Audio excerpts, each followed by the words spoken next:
Assalamualaikum warahmatullahi wabarakatuh. Welcome back to my channel Detektif D.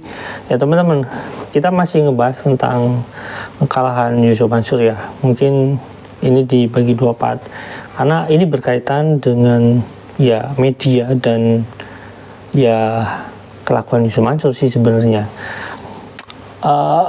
Kaitan media ini sangat erat sekali, menurut saya sangat erat sekali dengan kepentingan sang pemodal lah.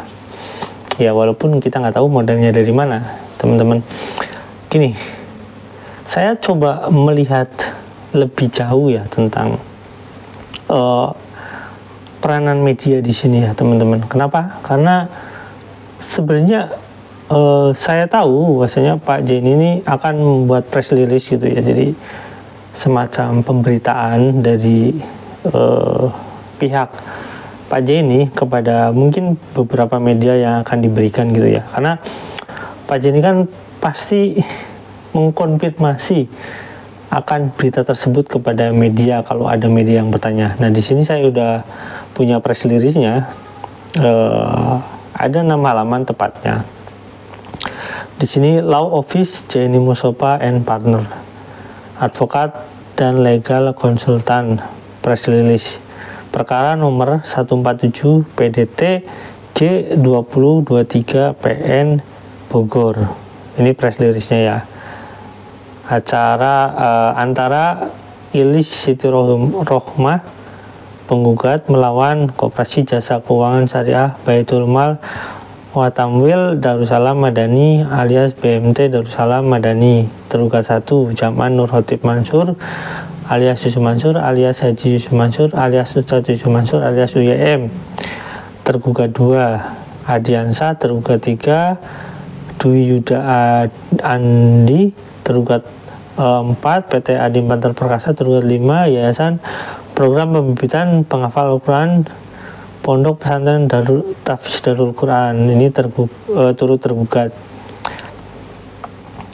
Di sini ada sebenarnya ceritanya, makanya saya akan katakan ada mungkin akan berkaitan dengan video berikutnya ya teman-teman. Di sini tahun 2009 berawal dari Yusuf Mansur datang ke Masjid Darussalam Kota Wisata di Cibubur Kabupaten Bogor. Yusuf Mansur datang khusus presentasi mengajak jamaah berinvestasi dalam bisnis batubara di Kalimantan Selatan yang diberi nama Jabal Nur JB dalam kurung JBN. Dalam presentasinya Yusuf Mansur mengaku sebagai komisaris ya di sana ya, sebagai komisaris utama di PT Adi Bantar Perkasa dengan menjanjikan keuntungan sebesar 28,6%. Memang besar sekali gitu ya janjinya. Per 1 kali pengkapalan dalam kurun 30 hari, keuntungan tersebut oleh Yusuf Mansur dibagi menjadi 3 bagian, yaitu sebesar 14,3% menjadi bagian Yusuf Mansur digunakan untuk pembangunan dan pengembangan Yayasan Pembibitan Al-Quran Penghafal Al-Quran Pondok Pesantren Tahfiz Darul Quran yang diasuh oleh Yusuf Mansur. Sebesar 3% menjadi bagian Koperasi Jasa Keuangan Syariah Baitul Mal Tamwil Darussalam Madani BMT Darussalam sebagai fee management atau pengelolaan. Jadi kan ada terkaitannya ya. Sebesar 11% menjadi bagian investor sebagai keuntungan. Setelah Yusuf Mansur berpresentasi 2 atau 3 hari kemudian datang Adiansa dan mengajak jemaah Masjid Darussalam Kota Wisata Cibubur untuk meninjau lokasi tambang batubara di Kalimantan Selatan dan seluruh akomodasi ditanggung oleh PT Adi Bantar Perkasa. Setelah jemaah pulang dari kunjungan ke Kalimantan Selatan 2 atau 3 hari kemudian, Koperasi Jasa Keuangan di sini BMT Darussalam Madani mengadakan proposal investasi batubara yang isinya sama persis dengan presentasi Yusuf Mansur. Jadi mungkin ini ya, si BMT ini bukan menduplikasi ya, diperintahkan untuk membuat proposal presentasi semacam seperti itu ya. Dengan adanya presentasi kunjungan ke lokasi tambang batubara dan proposal tersebut membuat jamaah semakin yakin untuk berinvestasi, sehingga berangsur-angsur jamaah mulai menyetorkan modal investasinya kepada PT Alibaran Perkasa. Setelah jamaah banyak berinvestasi di PT Alibaran Perkasa, kalau setahu saya kalau si Bu Ilis ini langsung ini melalui BMT-nya ya, jadi ada peran BMT di sana. Setelah jamaah banyak berinvestasi, PT Alibaran Perkasa memamerkan 7 mobil Lexus, ini Lexus ya, Lexus beneran yang dipamerkan, 1 mobil BMW dan 1 mobil Civic. Setahu saya Lexusnya itu kalau nggak salah itu di rental, kalau nggak salah ya, di rental untuk dipajang aja gitu ya. Semuanya dijejer di halaman Masjid Darussalam Kota Wisata Cibubur dalam beberapa hari dengan menyebarkan berita dari mulut ke mulut bahwa bisnis batubara berhasil dan sukses, yang akhirnya berita tersebut menyebar luas kemana-mana. Jadi dipajang untuk beberapa hari, itu di rental kalau salah sekitar, rentalannya cukup mahal sih, satu hari sekian puluh juta lah kalau nggak salah. Mendengar berita tersebut, Ilis Siti Rohma ikut menyetorkan modal investasi sebesar 250 juta dengan rincian sebesar 50 juta disetor ke Koperasi Jasa Keuangan Syariah Baitul Mal Darussalam Madani PMT Darussalam Madani, sebesar 200 juta disetor ke Dwi Yuda Andi Marketing Koperasi Jasa Keuangan. Jadi disetor 2 kali. Jadi peran Dwi Yuda Andi sebagai tergugat ini karena dia menerima uang ya teman-teman, tapi di perjanjian itu kan 250 juta. Pada tahun 2010 di sini satu bulan sampai 2 bulan Ilis Rohma mendapat keuntungan sebesar 10% pada akhir tahun 2009 atau awal tahun 2010. Macet tidak ada pembagian keuntungan tanpa ada alasan yang jelas. Jadi 1 bulan sampai 2 bulan, jadi sekitar 1 bulan 2 bulan mendapat keuntungan ya teman-teman. Pada tahun 2010 bertempat di gedung Serbaguna Global School Legend Wisata Cibubur pernah diadakan pertemuan untuk membahas pengembalian investasi investor tersebut antara para investor dengan Yusuf Mansur sebagai komisaris tentunya. Dalam pertemuan tersebut Yusuf Mansur berjanji akan mengembalikan seluruh investasi investor dengan cara mencicil setiap bulannya 1 sampai 3 bulan. Di sini benar Yusuf Mansur mencicil pengembalian investasi, namun bulan seterusnya Yusuf Mansur tidak mencicil pengembalian tersebut dengan tanpa alasan yang jelas dengan saat ini dan akhir menjadi perkara di pengadilan.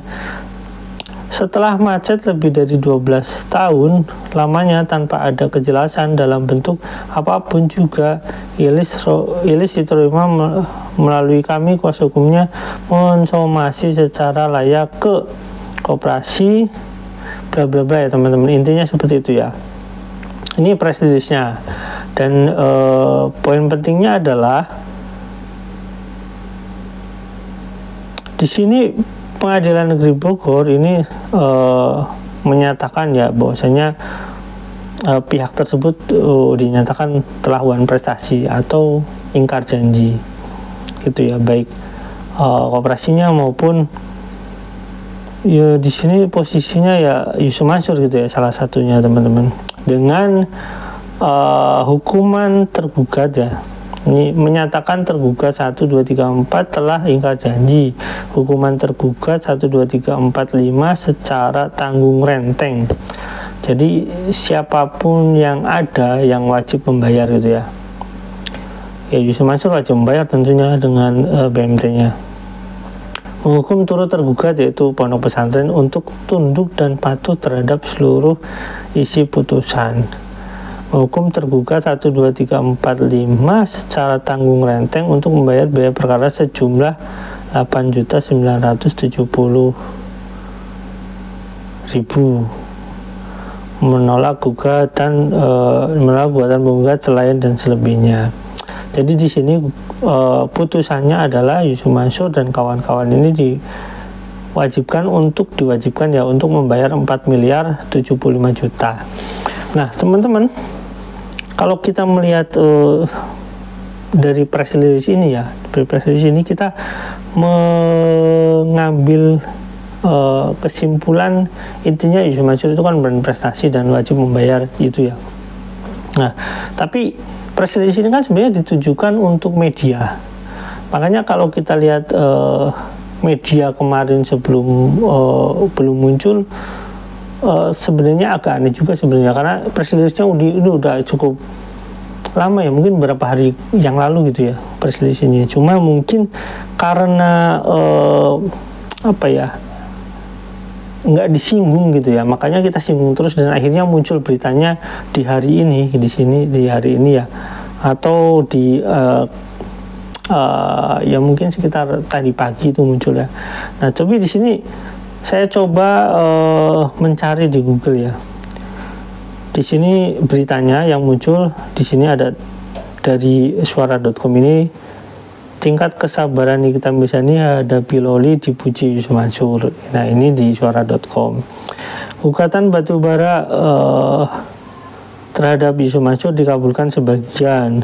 Nah, di sini ada tabloid Bintang sebagian ya. Ustadz Yusuf Mansur digugat 4 miliar karena terseret kasus investasi batubara. Nah, di sini kan masih normatif ya, digugat padahal udah diputus tuh. Nah, yang menarik di sini nih, pipa.co.id, yang tadi Tribun ya teman-teman. Investor batubara menang gugatan Yusuf Mansur terancam kewajiban bayar. Nah, nanti kita baca dari situ ya. Di sini ada liputan 6, Ustadz Yusuf Mansur kalah gugatan investasi batubara wajib bayar. Nah, ini agak menarik ya teman-teman, karena ini jaringan kapan lagi ya gitu. Saya pernah ngebahas tentang jaringan kapan lagi yang Yusuf Mansur itu yang sebagian membeli sahamnya. Tapi menariknya di sini karena liputan 6 ini bukan jaringan utama kapan lagi sebenarnya. Liputan 6 itu awalnya itu memang ya milik liputan 6 ya, tapi saya nggak tahu lah. Koran Indopost, kasus gugatan investasi batubara Yusuf Mansur dan rekan dihukum bayar 4 miliar. Nah, ini kan lumayan menarik ya. Ini TV One, Yusuf Mansur digugat buntut perkara investasi batubara. Terlibat kasus investasi batubara, Ustadz Yusuf Mansur digugat, ini RM News. Ustadz Yusuf Mansur digugat 4 miliar terkait kasus investasi batubara. Jadi judulnya masih digugat gitu ya teman-teman ya. Di sini ada juga Banten Tribun, terseret kasus investasi batubara, Ustadz Yusuf Mansur digugat 4 miliar penggugat. Nah, di sini masih digugat-gugat. Nah, yang menarik cuma ada 2 teman-teman. Ada 2 berita dari Tribun, dari liputan 6 sama pipa.co.id ya di sini. Tapi judulnya pun masih di pipa. Ini judulnya masih agak menyamarkan gitu ya. Investor batubara menang gugatan Yusuf Mansur terancam kewajiban bayar miliaran tanda kutip. Nah, itu dari pipa.co.id. Dari liputan 6, Ustadz Yusuf Mansur kalah gugatan investor batubara wajib membayar 4 miliar. Nah, ini tegas sekali teman-teman.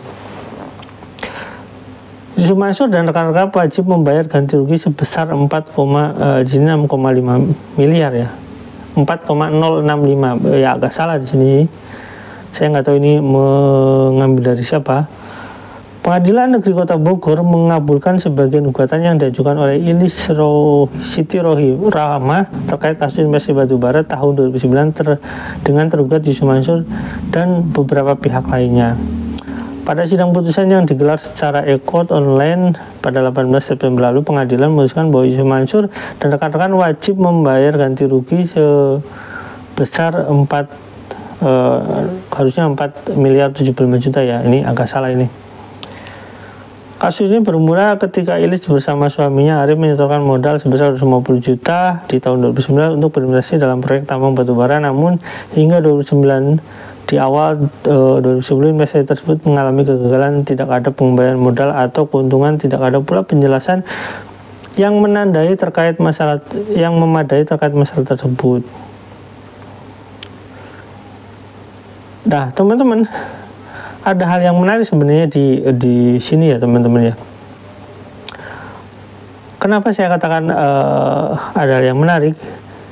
Jadi selain Bu Ilis ini masih ada investor lain. Dari sini dijelaskan ya, banyak investor. Jadi juga mengungkapkan bahwa ada lebih dari 250 investor lainnya yang ikut serta dalam investasi batubara tersebut ke depan. Jadi berencana mengajukan gugatan serupa dengan gugatan berbeda. Ia juga menghadapi upaya banding dari pihak Yusuf Mansur jika diperlukan. Hingga berita ini ditulis belum ada keterangan resmi dari Yusuf Mansur maupun kasus kuasa hukumnya. Ya, kuasa hukumnya tidak merilis berita ini, sengaja mereka mendiamkan berita ini untuk tidak merilis itu agar tidak semakin berkembang. Tapi kalau misalkan Yusuf Mansur menang, ya pasti dia akan bilang, oh saya menang nih, pasti saya menang nih, kan saya nggak salah nih. Ya kan pasti gitu Yusuf Mansur. Kenapa? Karena setiap menang gugatan Yusuf Mansur rilis ke media, sedangkan ketika kalah Yusuf Mansur nggak rilis ke media.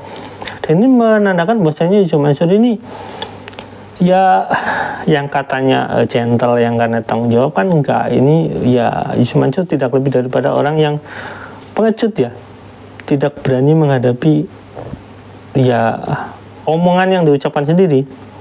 Nah, buat saya sih ya nggak ada masalah, tapi ini menarik ketika kita tarik ke 2009, dan ini berkaitan dengan ya omongan Yusuf Mansur berikutnya ya teman-teman, karena saya dapat informasinya dari Yusuf Mansur juga sebenarnya kebanyakan. Karena kan apa ya, kadang-kadang itu Allah itu memberikan sesuatu hal yang mungkin sedikit gitu ya, atau ucapannya sedikit atau tingkah yang sedikit yang bisa membongkar pola perilaku seseorang.